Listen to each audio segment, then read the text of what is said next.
김홍석 중구청장님 참석하셨습니다.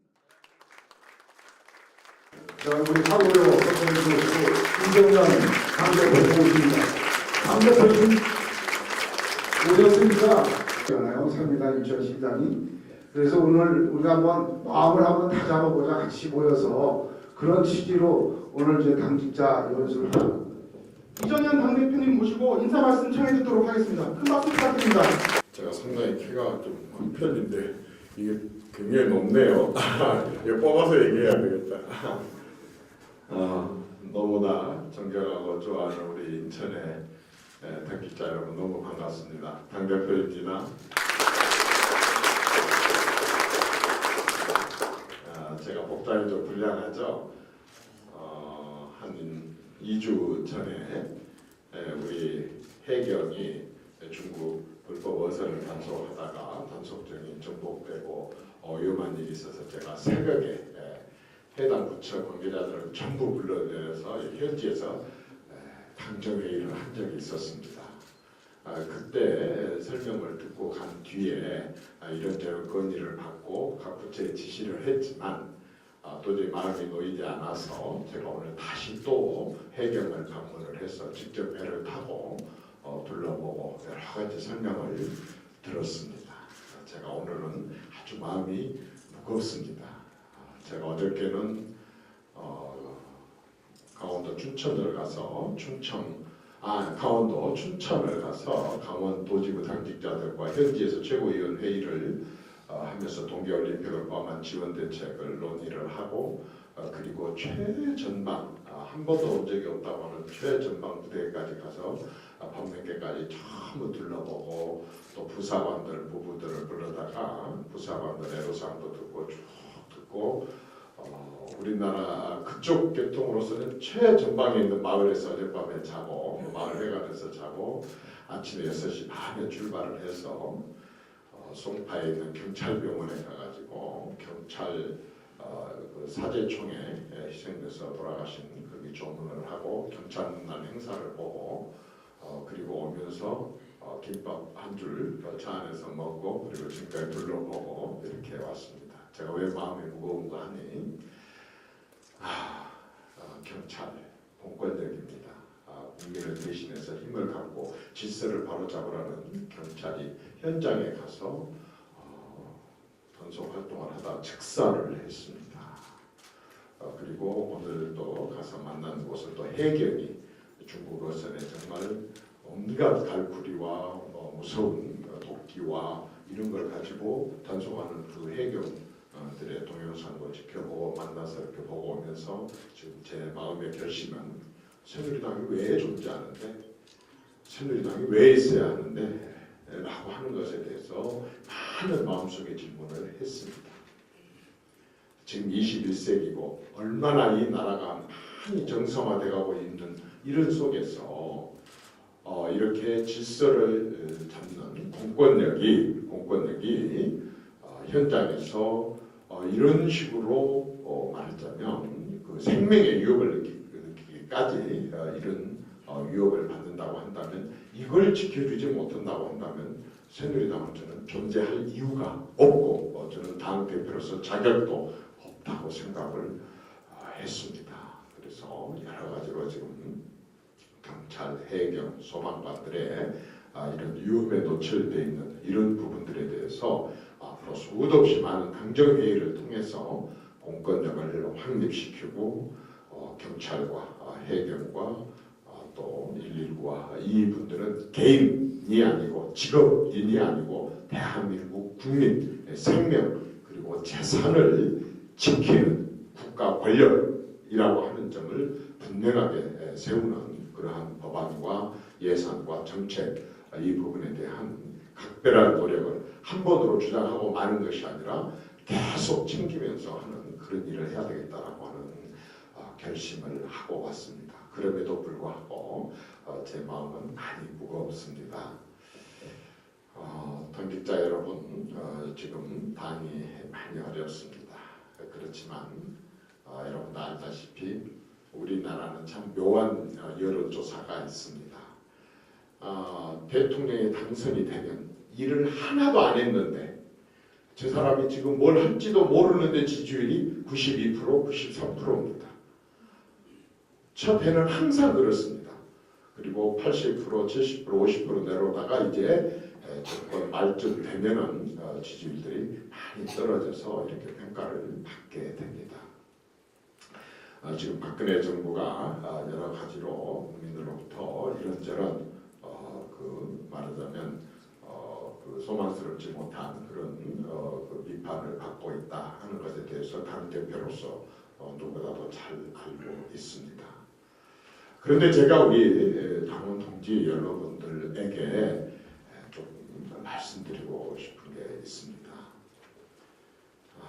과거 정권하고 비교를 해보면서 지금 이 순간의 평가로 여러분들이 좌절하거나 포기하거나 여러분들 크게 너무 실망하지 말기를 좀 부탁을 드리겠습니다. 과거 정권, 오늘 돌아가서 컴퓨터 하신 분들은 꼭 한번 좀 챙겨보십시오. 과거 이 앞에 정권, 그 앞에 정권, 그 앞에 정권, 그 앞에 정권의 4주년이 되는 2월 25일 날 전후에 대해서 정권에 대한 평가를 반드시 언론들이 해놓게 되어 있습니다. 그 평가들을 꼭 여러분들께서 한번 가서 살펴봐 주시기 바랍니다. 그때 보면 이렇습니다. 다른 건 다 놔두고 일반 국정이 어떻고 저쪽은 다 놔두고 소위 지금 최순실이다 뭐 우병우다 얘기 나오는 이러한 권력 비리에 대한 바로 직전 정권, 그 앞전 정권, 그 앞전 정권, 그 앞전 정권의 권력 비리에 4주년 때 평가해놓은 그 평가서를 한 번만 모든 언론에 다 있으니까 예를 들어서 뭐 땡땡 정권 4주년 평가 뭐 이렇게 한번 읽어보십시오. 어떤 차이점이 있는지 아십니까? 자, 어떤 정권 때는 아드님이, 어떤 정권은 새 아드님이, 어떤 정권에서는 형님이, 어떤 정권에서는 조카가, 그것도 처조카, 사촌조카, 친조카가, 동서가, 그리고 어떤 정권에서는 또 말하자면 처제가, 또는 대통령의 문고리 비서부터 시작해서 어떤 측근이 이런 의혹이 있다가 아닙니다. 많은 정권들의 많은 정권 실세들과 그리고 많은 대통령의 가까운 친인척들이 특검을 받아서 그 다음에 청문회를 통해서 그리고 수많은 게이트에 이름을 올리면서 결과가 뭐냐면 구속 그리고 판결을 받아서 명백하게 권력 비리로 다 수도 없이 많습니다. 그래서 그 결과가 어느 정도냐? 그 대통령이 만든 정당, 또 그 대통령이 만든 그 정당에서 그 대통령이 쫓겨납니다. 좋게 말해서 탈당이지 실제로 자기가 만든 당에서 결국에 와서는 그 대통령들이 쫓겨납니다. 탈당이라는 그런 포장을 했지만 사실상 쫓겨나는 것입니다. 한번 여러분들 가서 확인을 당장 해보십시오. 지금 박근혜 정부가 많은 그런 부분들에 대해서 의혹을 사고 있습니다. 저는 조금도 편을 들고 싶지 않습니다. 저는 차라리 지금 제기되고 있는 그런 의혹들이 검찰의 조사를 통해서 정말 재판으로 빨리 이어져 가지고 그 결과가 나왔으면 좋겠습니다. 누가 됐든 저는 빨리 검찰 조사가 끝나서 검찰 조사를 제대로 해서 그 사람들이 구속되거나 문제가 있으면 판결이 났으면 좋겠습니다. 그런데 이 정권 출범하고 나서부터 지금까지 야당에 의해서 수도 없이 많은 의혹들이 제기했지만 의혹, 설 했지만 지금 그 결과가 판결이 나서 감옥에 가는 이런 권력비리나 사례가 과거 정권에 비해서 여러분들이 지금 물론 기억나는 게 몇 건이나 있는가 한번 생각을 해보십시오.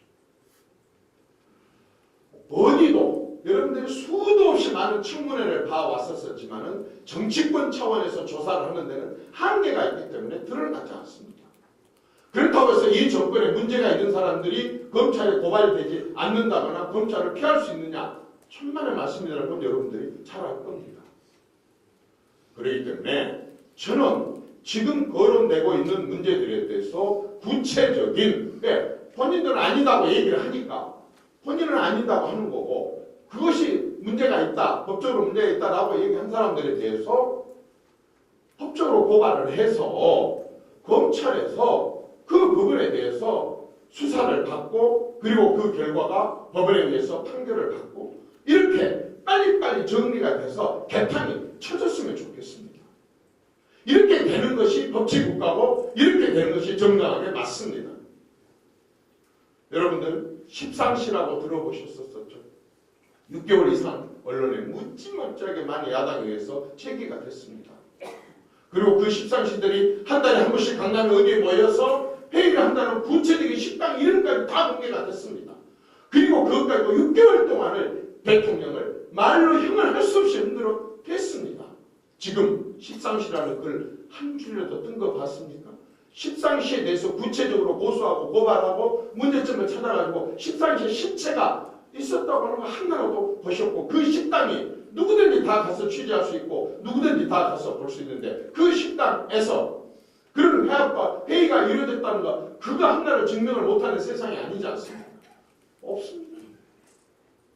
대통령이 세월호 기간 동안에 7시간 동안 사라져서 밖에 나가서 바람을 피웠다고 외국 신문에까지 그렇게 날정대로 국내에서 흔들어대고, 지금도 그 7시간 얘기를 합니다. 구체적으로 쭉 정화돼서 발표를 했음에도 불구하고 대통령이 세월호 기간 동안에 7시간 밖에 나가서 바람을 피웠다는 겁니다. 그리고 그걸 계속해서 공개의 대상으로 삼고 있습니다. 그런데 그것이 지금 아까 구체적인 이걸 발표를 했어. 그거 무시하고 또 대통령이 그렇게 표현을 합니다. 지금 터져나와 있는 문제들도 저는 그러지 말고 자신 있는 사람들이 구체적인 내용을 갖고 고소 고발을 해서 검찰에서 제대로 수사를 받고 이렇게 하기를 바랍니다. 우리도 야당 때 그랬습니다. 우리도 야당 때 사실상 권력이나 이런 쪽에 어떤 권력을 남용한 비리 혐의가 있거나 이런 거 있을 때 저희들도 무던히 야당 그 당시에 여당을 괴롭혔습니다. 저는 때로는 가끔씩 인과응보라는 생각도 듭니다. 그때 우리도 무지하게 문제 제기를 했었습니다. 사실이 아닌 것도 있고, 그 중에서 어떤 사람은 지금 국회 부의장님도 하고 계시고 야당 대표도 하고 계십니다. 다 무혐의 판단을 받아서. 그렇게 검찰에서 딱 수사를 받고 법원에서 판결을 받아서 아무 죄가 없으면 야당 대표도 하고 계시고 국회 부의장님도 하신다 이 말입니다. 마찬가지로 지금 제기된 문제도 그런 식으로 해결을 하고 그런 식으로 처리를 하는 것이 저는 맞다고 생각합니다. 정치권이 정치적인 목적을 가지고 계속 의혹 제기를 해서 이런 식으로 하는 것들이 국민들에게 저는 우리 정치권 전체에 대한 것이 계속 얘기를 하는데 왜 실체가 없냐? 문제 제기한 사람도 불신을 받고 그렇게 해서 비총도 안 맞은 것만도 못하다고 또 거기도 계속해서 불신으로 가고, 그렇게 하는 동안에 지금 구조조정같이 이렇게 중요한 문제, 그 다음에 현대자동차나 삼성같이 저렇게 중요한 문제, 그리고 가계부채 문제, 지금 법인세 문제, 그리고 많은 서민들과 국민들의 실제 민생과 관련된 그러한 일들이 국회에서 다뤄야 될 그 시간 동안에 그런 문제는 하나도 다뤄지지 않고 제대로 386조나 되는 이 금년 예산에 대해서 어떻게 썼는가에 대한 이 국회 각 분야에서 제대로 그걸 따지고 해야만이 공무원들이 겁먹고 그 다음 해에 긴장을 하고 예산을 편성을 하기도 하고 집행도 할 텐데, 그러한 문제들에 대해서는 다 제껴놓고 이상임위도 어쨌든 흠집 내기 위한 그 문제를 가지고 계속 문제 제기를 했지만 결과적으로는 20일 동안, 아니 국정감사 하기 훨씬 전부터 각종 대정부 질문을 포함한 수도 없이 많은 그런 걸 했지만 결과적으로는 지금도 의혹, 내일도 지금도 설 이렇게 해서 귀한 국회의원들이 그 시간에 국민들의 민생과 먹고 사는 문제와 국가의 안전과 국가의 안보에 대해서 다뤄야 될 그 시간에 그 귀중한 시간들을 다 허비하고 거기만 매달려서 그렇게 계속 하고 있습니다. 저는 이 부분들에 대해서 당원 여러분들께서 이제 한번 생각을 좀 해주셔야 될 때가 됐다고 생각을 합니다. 왜냐하면 이제 대선이 내년으로 다가오기 때문에 자 과연 정말 그렇게 문제 제기를 하고 있는 저분들이 집권했을 때 이 나라 사정이 어떻게 될 것인가라는 것에 대해서 여러분들이 한번 좀 생각을 좀 해주셨으면 좋겠습니다. 깜짝 놀랐습니다. 저는 옛날 지금 헌법 말고 바로 직전 헌법은 어떤 헌법이었냐면 대통령이 국회를 해산시킬 수 있는 권한이 있었습니다. 대신 국회는 대통령이 임명한 장관들을 해임 결의를 할 수 있는 시간이 있었습니다. 그런데 이제 해임 권한을 없앤 대신 국회 해산 권한을 없앤 대신 국회는 대통령에게 대통령이 임명한 장관들을 해임을 건의할 수 있는 시간, 건의를 할 수 있도록 이렇게 조금 낮춰서 했습니다. 사실은 무서운 겁니다. 해임을 건의한다고 하는 것은 대통령에 대한 무서운 견제입니다. 어떤 때 해임을 하느냐? 그 양반이 장관직을 수행을 하면서 헌법에 위배되거나 또 법질서를 위반을 했거나 아주 중대한 과오를 저질렀거나 부하 직원이 엄청나게 큰 잘못을 했고 책임을 져야 되는데도 불구하고 안 물러날 때 해임 건의를 할 정도로 중요한 문제입니다. 이건 반드시 뭐가 전제가 되냐면 장관 임무를 수행을 하다가 라는 게 전제가 돼야 되는데 이번 지난번에 그 장관 같은 경우는 사실은 임무를 수행하기도 전에 보름도 전에 업무 파악도 안 하고 직원들 얼굴도 아직 제대로 익히지 못한 그 시점에 해임을 의결을 했습니다. 이유가 네 가지였습니다. 하나는 전세를 아파트를 사는데 1.4%의 완전히 황제 금리로 아파트를 말하자면 사는데 융자를 받았다는 겁니다. 알고 봤더니 1.4%가 아니라 6.7%였습니다. 사실도 아니고 거짓말입니다. 이런 거짓말 사실하고 장관을 해임을 하겠다는 겁니다. 또 하나는 9억짜리 아파트였는데 저 근저당이 6억 8천이 근저당이 설정된 집입니다. 여러분들 같은 그 집에 전세를 산다면 얼마에 사겠어요? 3억에 살 수 있겠어요? 3억 5천에 살으라면 여러분들 살겠어요? 1억 9천에 살았습니다. 그 앞에 산 사람은 1억 8천에 살았습니다. 그런데 황제 전세를 살았다고 해임 사유라는 겁니다. 자기 업무하고 상관도 하나도 없는데. 그래서 제가 가장 가슴 아프고 제가 가장 견딜 수 없었던 것은 촌놈인 저 이정현의 정말 감성을 자극한 부분이 있었습니다. 이분이 8살 때 부모가 이혼을 해서 새엄마 밑에서 컸다는 사실을 친구들도 모르고 주변에 아무도 모르는 가정사이였었습니다. 그런데 이걸 온통 언론과 그리고 청문회장에서 생모를 제대로 못 모신다고 완전 불효자로 천하의 나쁜 놈으로 몰아놨습니다.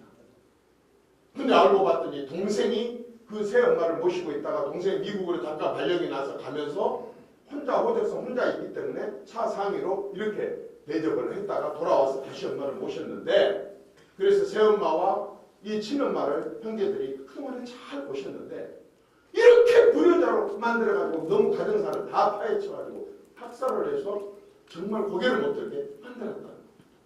그리고 그 사실을 이 양반이 지방대학교를 나왔는데 그 지방대학교 내에서 몇몇들이 커뮤니티를 형성해가지고 거기다 글을 올리는데 거기다가 내가 촌놈이어서 이렇게 지방대학교 나와서 이렇게 나를 무시하겠다 하면서 거기다가 자기가 글을 하나를 올렸는데 그 4가지를 가지고 괘씸하다 해가지고 장관 해임을 이렇게 한 겁니다. 그런데 뭐 정치권이 할 수도 있는 일입니다.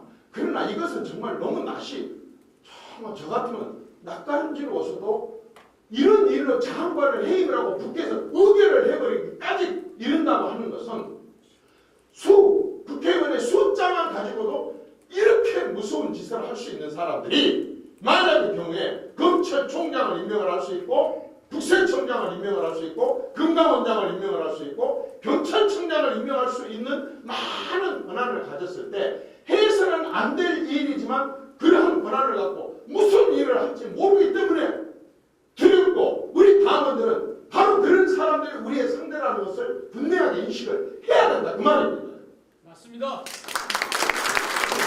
자, 그러면 이정현, 너 너무 기우로 그런 게 아니야? 그런 일어나지도 않을 일을 갖고 네 그렇게 얘기를 하는 거 아니야? 여러분, 그분들이 집권했을 때 자기들한테 비판 언론, 자기들 표현으로 자기들한테 비판 언론이라고 하는 어떤 신문, 내 신문사 회장을 구속시켰습니다. 기억하십니까? 기억 안 나요? 조선일보, 중앙일보, 동아일보, 그리고 어떤 신문 하나, 회장들을 그 정권을 잡고 나자마자 구속을 시켰습니다. 상상이나 할 수 있는 일입니까? 언론에 대해서 이런저런 얘기를 하지만, 언론 자유에 대해서 이런저런 얘기를 하지만 집권하자마자 비판 언론에 사주를 갖다 구속시키는 이런 정도의 힘을 남용할 수 있는 사람들이 였기 때문에 이번에 보여준 국회 의석 그 숫자의 힘을 가지고 하는 것에 대해서 너무 저는 놀랍고 두려웠다는 것입니다. 그것뿐이었습니까?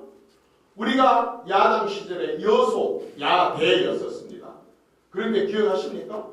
그 당시에 한나라당 국회의원 46명을 멀쩡한 야당 국회의원을 빼다가 여당 국회의원을 만든 사실을 기억하십니까? 아마 인천에도 있었을 겁니다. 내가 그 사람 생생하게 증언을 들었습니다. 지금은 국회의원이 아니지만 인천의 한 국회의원이 그 당시에 누가 자기한테 3번 찾아와서 그런 식으로 얘기한다는 얘기를 제가 전에 들은 적이 있었습니다. 이런 일을 하는 사람들이 집권을 하도록 우리가 한번 그래 누구도 한번 해봐라 하고 그냥 이렇게 가볍게 방치할 수 있는 일이냐 그 말입니다. 자, 또 최근에 무서운 일이 벌어졌습니다. 자, 아까는 언론자유를 얘기하는 사람들이 이런 식으로 언론의 자유를 하고 기자실에 못을 박아서 기자들의 취재를 막고 방해하는 이것도 문제지만 최근에 여러분들 보셨지 않습니까? 자, 인권, 입만 열면 민주, 자유, 평화, 인권을 얘기했던 사람들입니다. 북한의 인권이 어떤 상황입니까? 공개 처형을 하는 사람들입니다. 엄청나게 정치 수용소가, 정치인 수용소가 지금 현재도 존재하고 있는 나라입니다. 그리고 어떻습니까? 낙태를 시키는 사람들입니다. 그리고 고문을 하는 사람들입니다. 이런 세계적으로, 이건 그냥 한국의 문제가 아니라 세계 모든 나라에서 봤을 때 인류가 어떤 나라에서 이런 대접을 받으면 안 된다. 그래서 이러한 인권 탄압에 대해서 그렇게 하면 안 됩니다.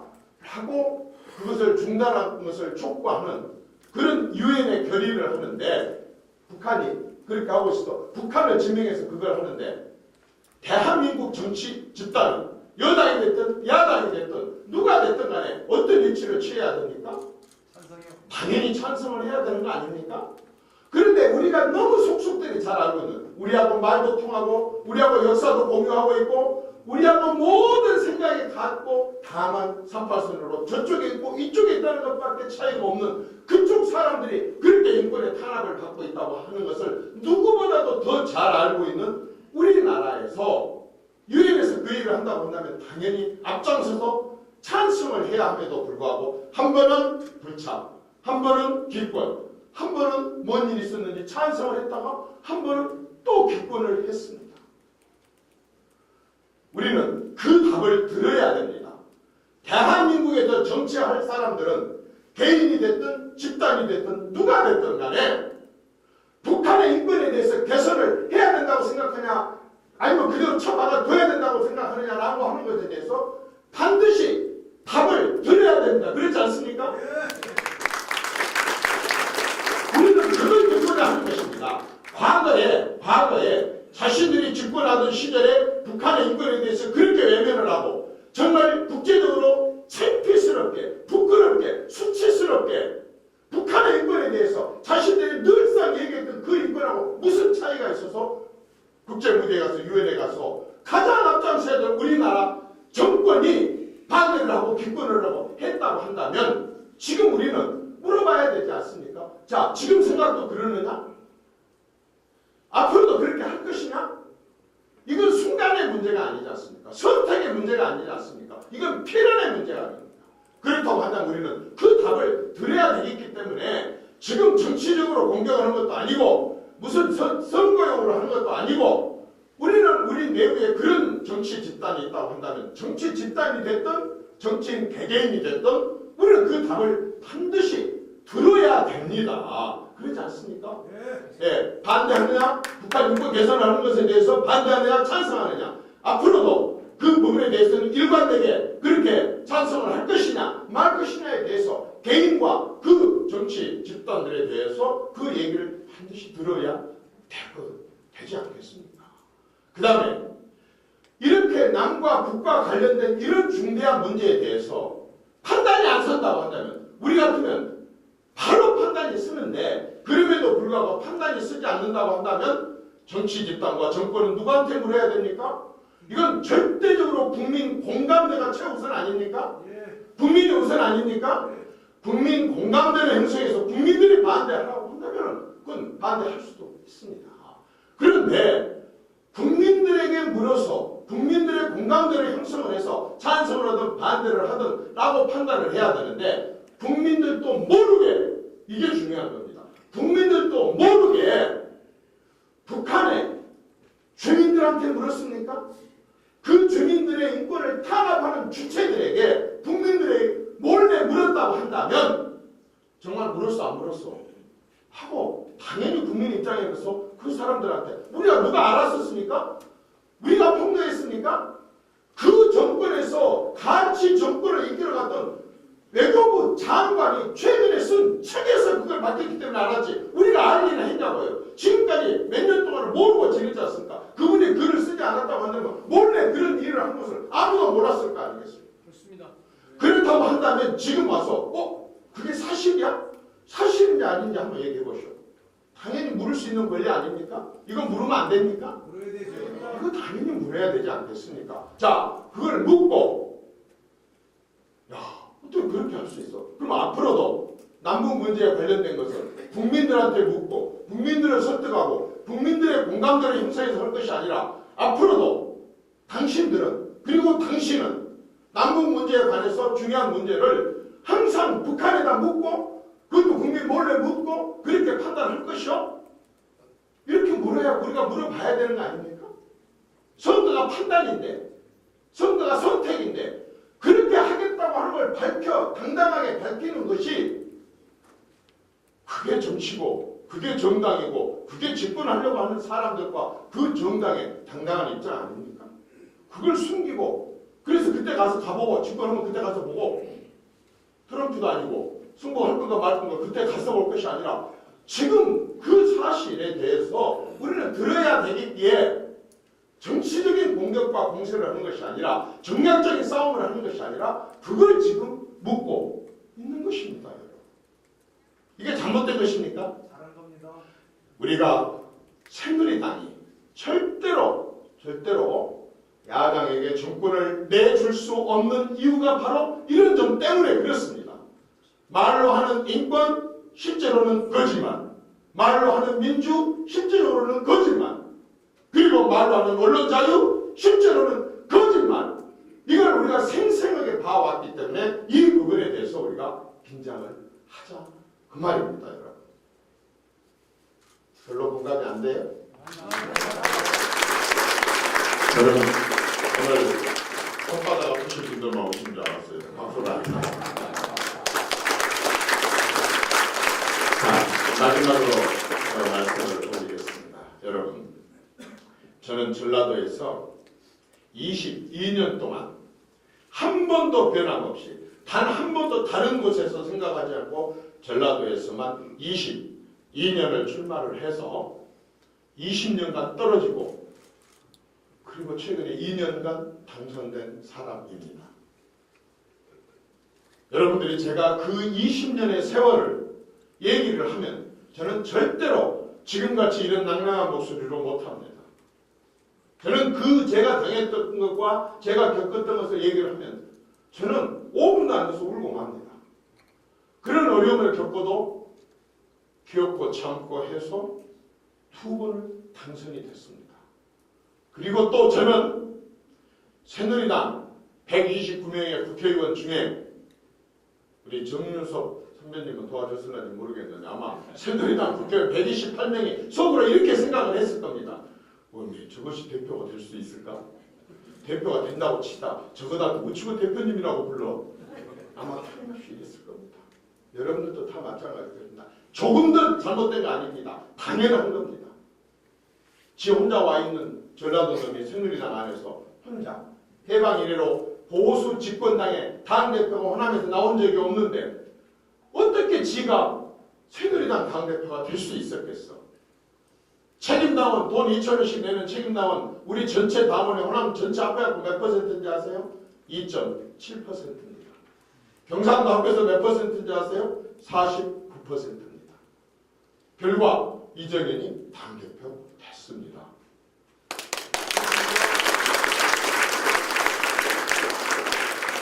지금 여기 와서 자랑을 하거냐? 자랑 좀 하면 안 됩니까? 이 정도로 되는데 제가 드린 말씀은 우리 할 수 있다는 겁니다. 우리 할 수 있다는 겁니다. 새누리당 다르고 정당하게 나가고 있기 때문에 우리 할 수 있다는 겁니다. 우리 할 수 있습니다. 어떻게? 제가 2번 연달아서 당선될 수 있었던 비결 그토록 전국적으로 새누리당이 심판받고 있는 분위기 속에서도 호남에서 내 고향 곡성이 떨어져 나가버린 상태 속에서도 당선될 수 있었던 비결 하나였습니다. 저는 하도 많이 떨어지면서 유권자들을 보기만 하면 호랑이보다 더 무서웠습니다. 유권자가 두려웠습니다.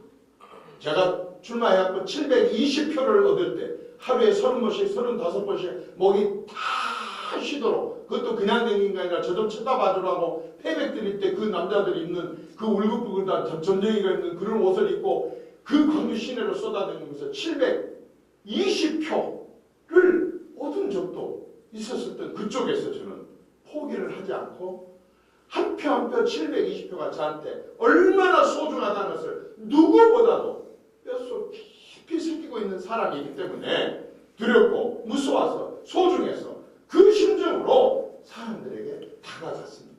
한순간도 그 정신을 놓지 않고 제가 겸손하게 그리고 부지런히 죽고 살고 다가갔더니 전국적으로 심판받는 분위기 속에서 됐습니다.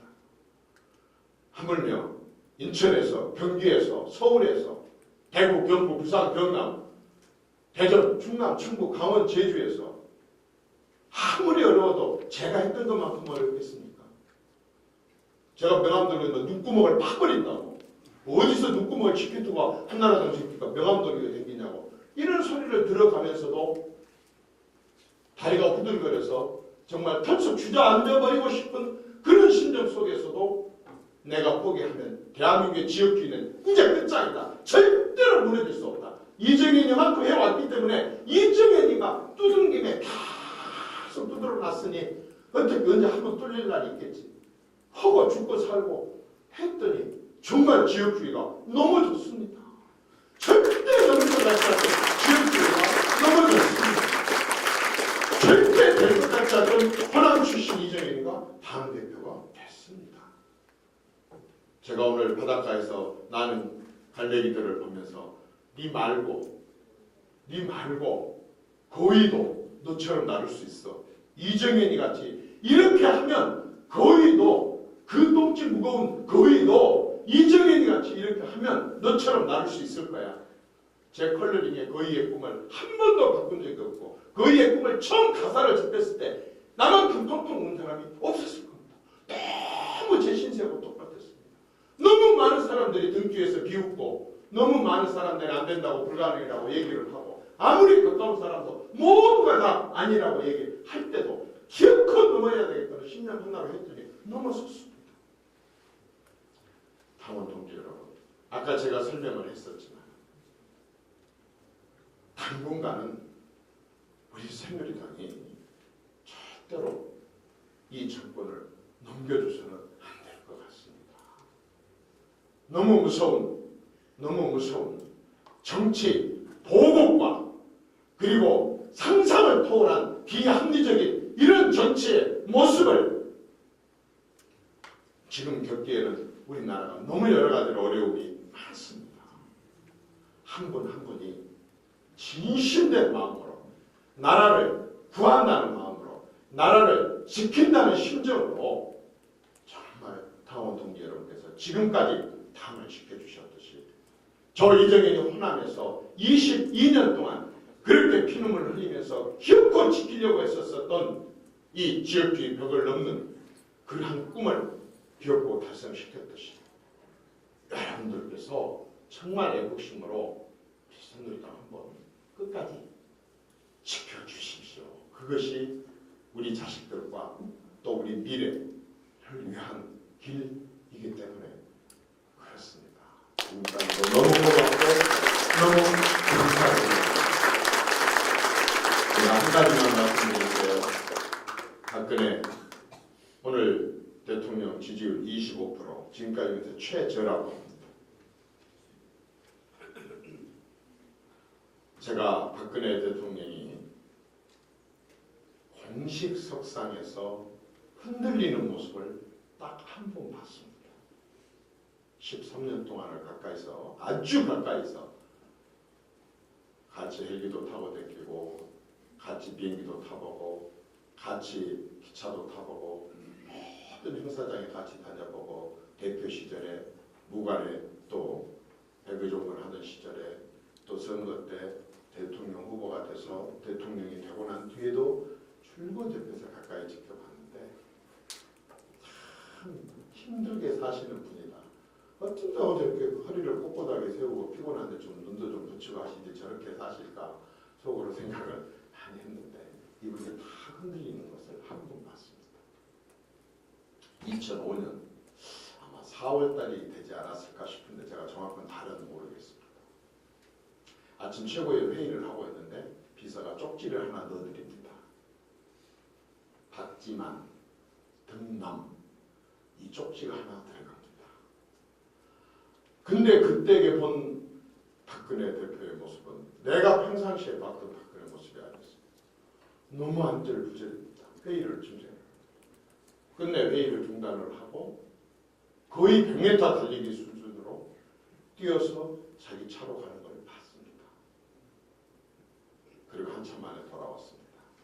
많은 사람들이 축하하면서 나와서 묻습니다. 지금 소감이 어떠세요? 이렇게 답변을 합니다. 너무 기뻐요. 너무 기뻐요. 우리 집에도 이제 우리 집안에도 이제 대를 잇게 됐어요. 그렇게 기다리던 우리 집안의 아기가 태어났어요. 너무 좋아하십니다. 근데 어느 짓궂은 사람이 묻습니다. 애기 이뻐요? 물었습니다. 너무 이뻐요. 어떻게 아빠가 엄마를 그렇게 반반 똑같이 닮을 수가 있어요? 저를 보고 웃는 것 같았어요. 그랬었습니다. 그러니까 바로 누가 얘기했나? 아이 대표님 거짓말 마세요. 오늘 태어난 애기 어떻게 웃어요?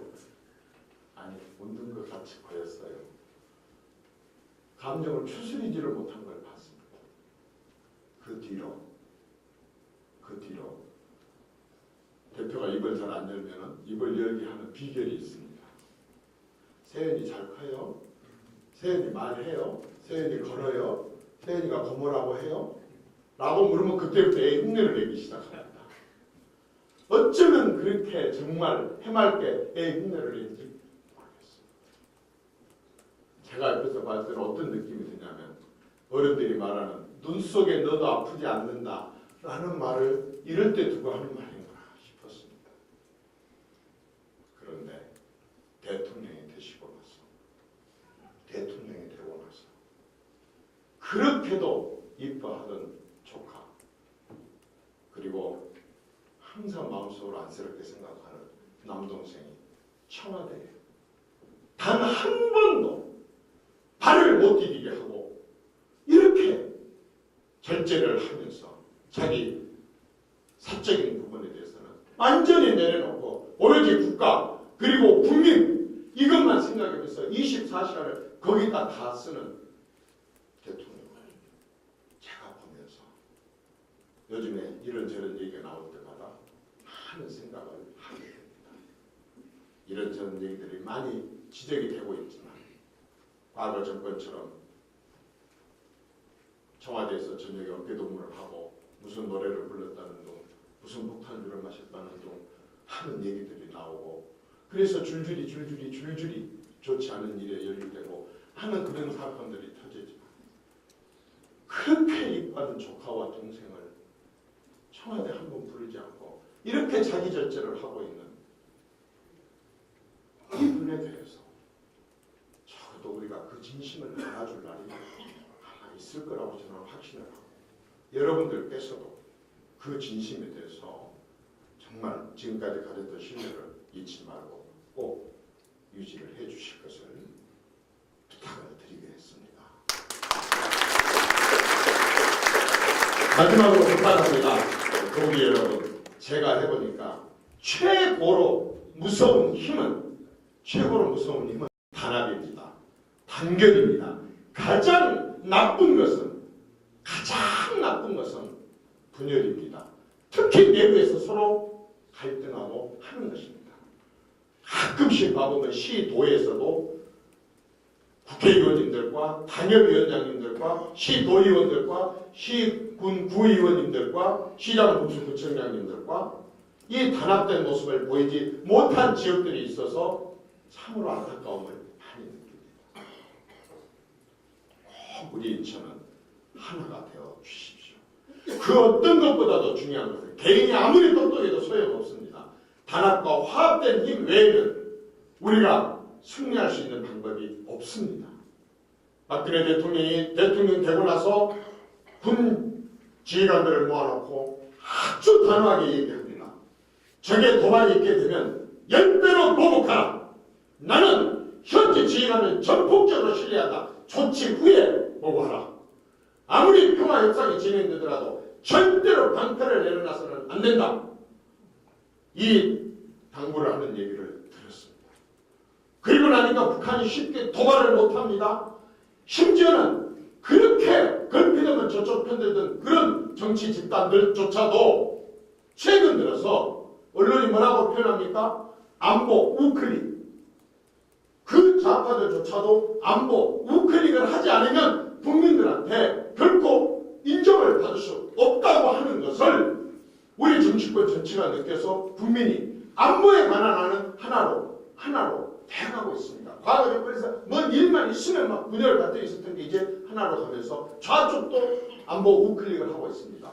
저는 그것에 대해서 이렇게 평가합니다. 북한이 아무리 첨단 무기를 개발한다 손 치더라도 대한민국 정치권과 대한민국 국민이 지금처럼 이렇게 하나로만 뭉치게 된다면 어떤 첨단 무기보다도 훨씬 강한 힘이 될 것이고, 절대로 김정은이가 감히 적과 통일에 대한 넘보는 시도를 못할 것이라는 확신을 합니다. 우리 인천 강원 동지 여러분들께서 꼭 하나로 뭉쳐주시기 바랍니다. 고맙습니다.